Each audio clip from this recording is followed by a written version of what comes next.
Good morning, everyone. This is Jeffy Kennedy, also writing as Jennifer K. Lambert, author of epic fantasy romance. I'm here with my first cup of coffee, which is way too sweet because I accidentally put too much stevia in. Alas, I can even tell you what happened. And somehow I have this monster mic right in my face today. There, that's better. Today is Wednesday, August 26th, 2026. And yeah, if you're a reader of Winnie the Pooh, I'm happy to report now we are 60. Gotta love it. Gotta love it. Do I feel different? No, absolutely not. But behind me, over my left shoulder, you will see the very cool uh, lamp that the amazing Minerva Spencer gave to me for my birthday. It's no longer called a lava lamp. I don't know if that was like probably proprietary. This is a liquid lamp. Uh, and so far, it's not doing anything. Well, this explains it. I went and grabbed the actual instructions. What a miraculous thing they are. They're even on paper. I don't have to use a QR code to look them up, but it says it might take 3 to 5 hours the first time of use. And I just now set it up and plugged it in, so that explains that. But aren't we all glad that we know now? I know we're all relieved. This isn't actually terrible. Uh, I thought that the stevia bottle was out. I like the Trader Joe's liquid stevia, which apparently everybody does because sometimes it's completely sold out. Yesterday I stopped by and they had plenty, and I buy like 4 at a time. It's like, yeah, load up on the stevia. The checker at Trader Joe's was very odd to me. Um, a woman probably of my age. I wanted to say an older woman, but a white woman probably in my age bracket. Alas. But I mean, major grocery shopping at Trader Joe's. I bought a bottle of wine and 4 bottles of stevia. And she ignored the fact that I said I had a tote bag. I said, I have a tote bag, but she was like absorbed in some other aspect of asking me if I wanted a sleeve for the bottle. And I said, no. I hate the whole wine sleeve concept. I don't know if y'all have this in other countries. Here in Santa Fe, we've outlawed plastic bags. So you have to pay for a bag as an incentive to bring your own. And I have my little totes that I carry in my purse. So it's usually something that the astute checkers will know, right? Like when you come up, they're like, do you have your own bag? Especially at Trader Joe's. I have my own bag. So I put my tote over on the belt, and she's like dithering on about the wine sleeve, which is this little paper bag that you put the wine in, right? And I don't get the whole wine sleeve concept. There's like this whole idea that it keeps them from rattling around. And like some people even tell me, well, you don't want it to break in the parking lot. And it's like, well, I'm sorry, it's a thin paper bag. It's not going to stop breakage. I have dropped wine bottles in the parking lot. Longtime listeners probably would have heard some of those stories. And it just a whole pro tip here: whether or not it's in a paper sleeve does not matter. Why do the paper sleeves exist? I don't know. But there's like this whole contingent of women who get very concerned about bottles rattling, and I apparently missed the memo on this. Uh, so I'm like, no wine sleeve, because I think it's a waste of paper. What else are you going to use this little thin paper bag for, right? Except maybe to like kindling for a fire, and it's not fireplace season yet. So anyway, she's like going on about it. Usually that's enough. No, no wine sleeve, please. But then she's like, but then you have all these other little bottles. And I'm like, just throw them in the tote. And then she suddenly notices the tote. She's like, oh, you have a tote. And I'm like, yes, tote bag right there. Can I pay and leave? I know I'm an awful person. I get impatient. But also 1 bottle of wine and 4 bottles of stevia. And I want to move on with my life, right? So then she's like, I kid you not, she's going, okay, I'm slowly placing the bottles in the bag slow, and I mean literally slowly, like one by one, nestling them into my tote. And she's like, they're gonna rattle around. And I'm like, oh my heavens to Bitsy. I did not say that. I wanted to. Uh, but so then, like finally she lets me leave. And, I just pick up my tote like this and it goes clink, clink, rattle. I may have made it clink, clink, rattle a little extra.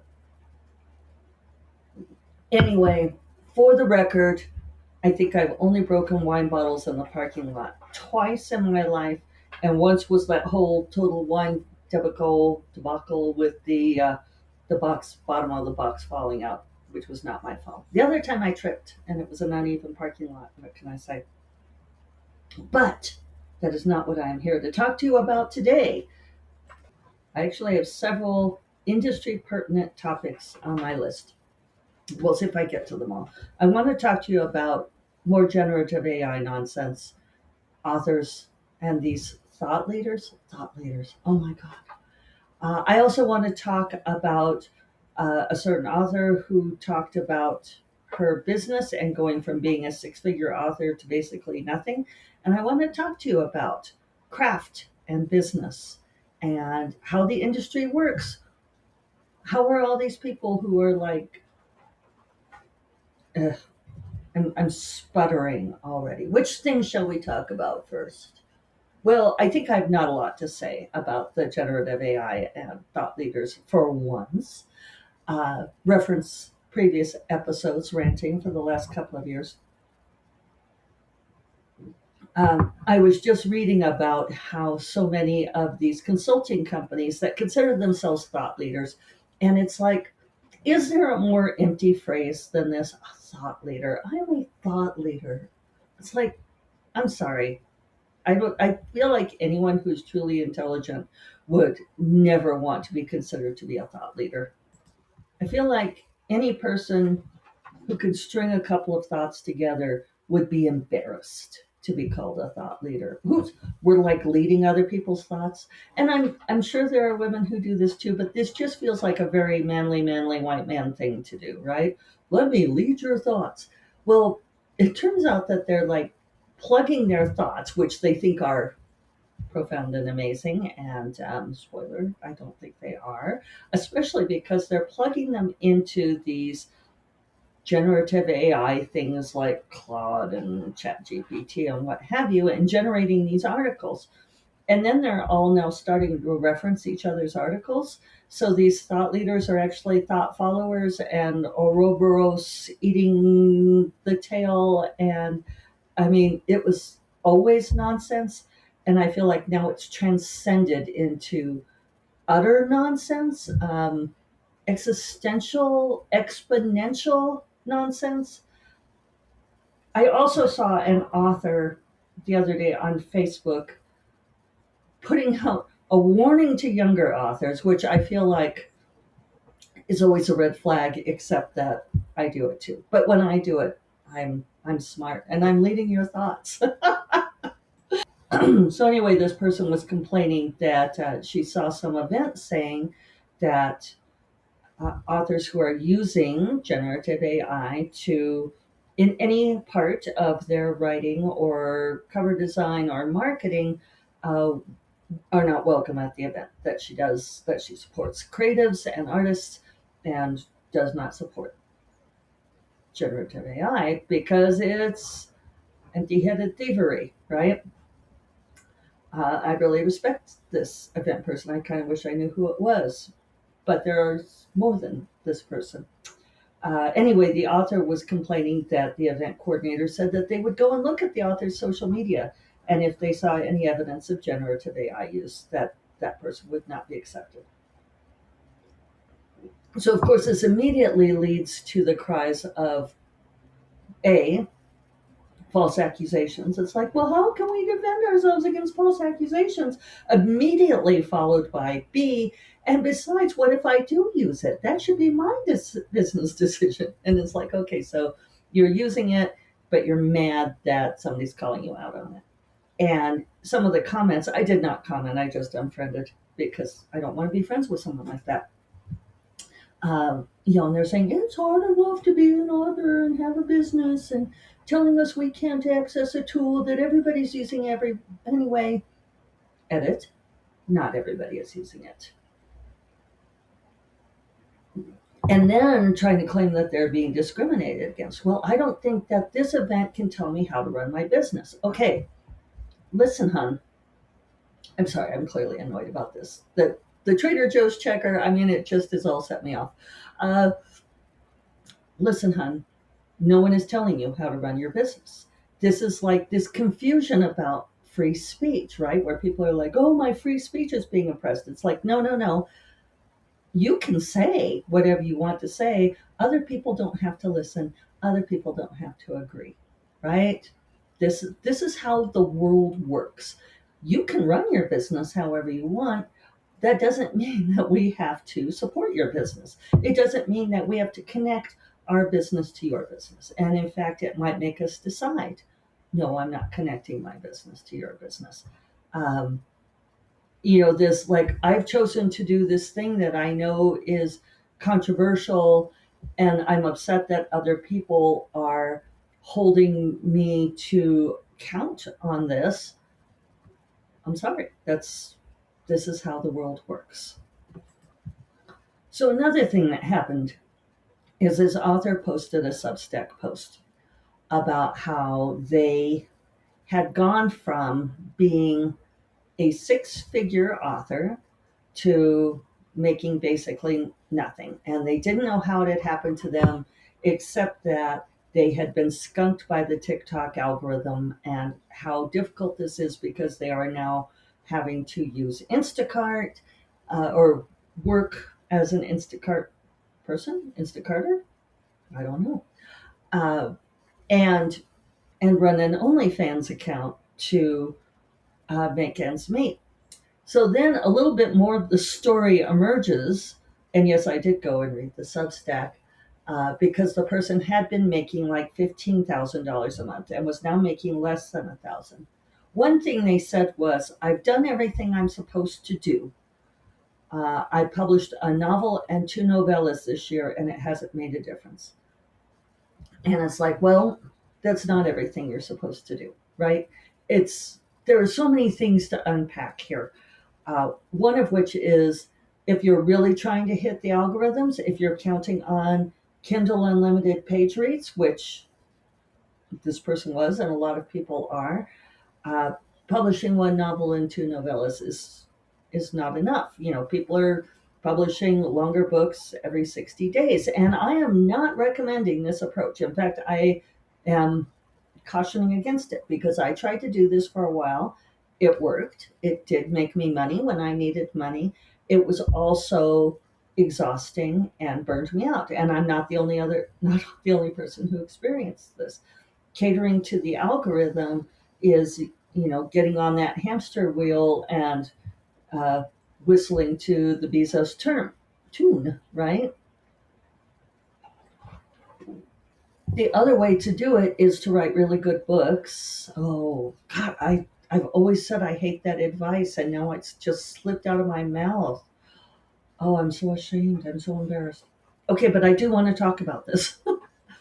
I want to talk about craft because this person going through talking about what they did, there's two aspects here. There's craft and then there's financial sense. This person never once questioned whether or not their books were good enough or whether they needed to improve their writing. But it was very clear from the way they talked about their books that they had been relying entirely on hooky TikTok videos to bring in readers, but had paid no attention to audience retention, because this is how you go from $15,000 a month to nothing, is because you don't have people following you as an author, right? It should be that if you put out a new book, that people are going to want to read it. And certainly I've had books come out that people have not paid attention to. And there's obviously a lot of generative AI slop in Amazon. For whatever reason, the books I started releasing at the beginning of the year, Love Lies and Ley Lines and Blade's Books and the Bandit, have sold very poorly. And yes, I haven't been putting a lot into putting them out there.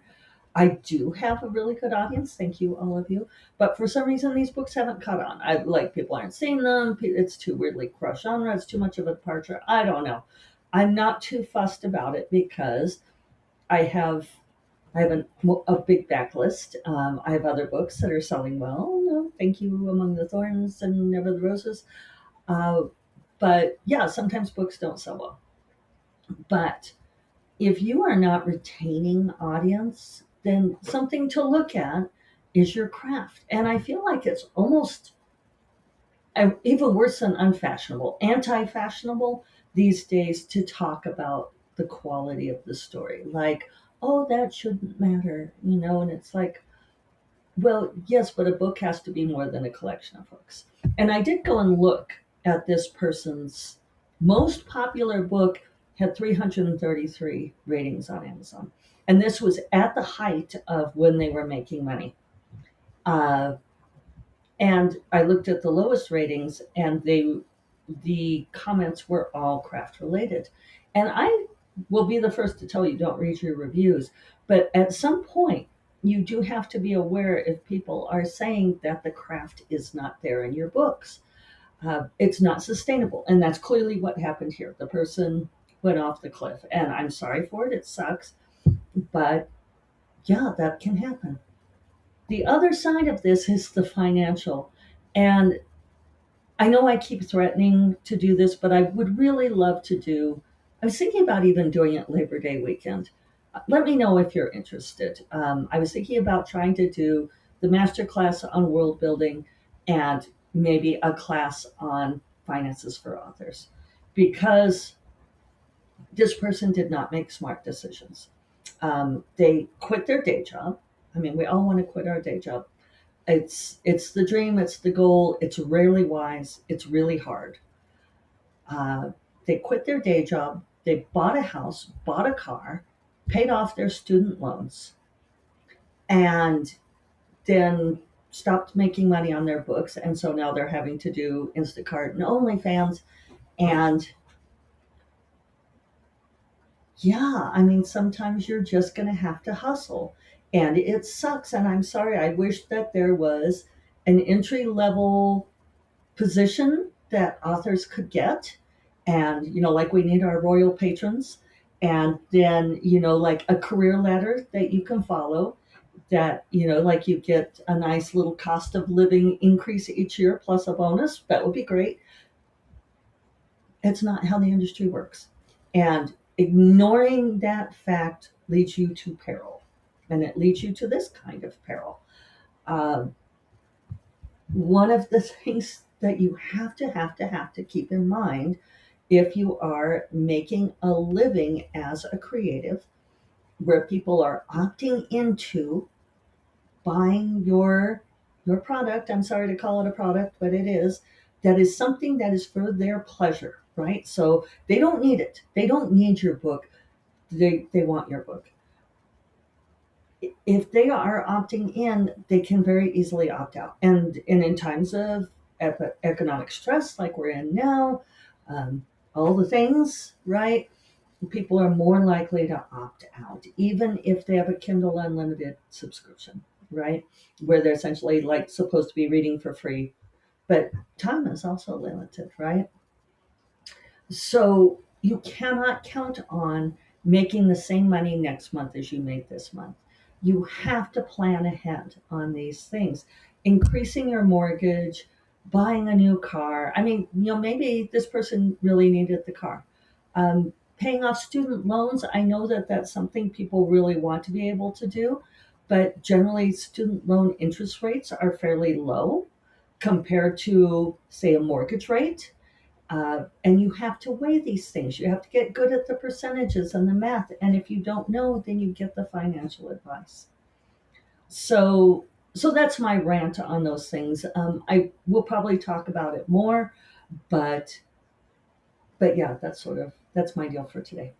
Let me know if you're interested in those classes. I keep thinking about doing it. I'd like to make them very affordable, um, but also has to be worth my time. So let's talk. And I will talk to you all next Wednesday. You all take care. Bye bye.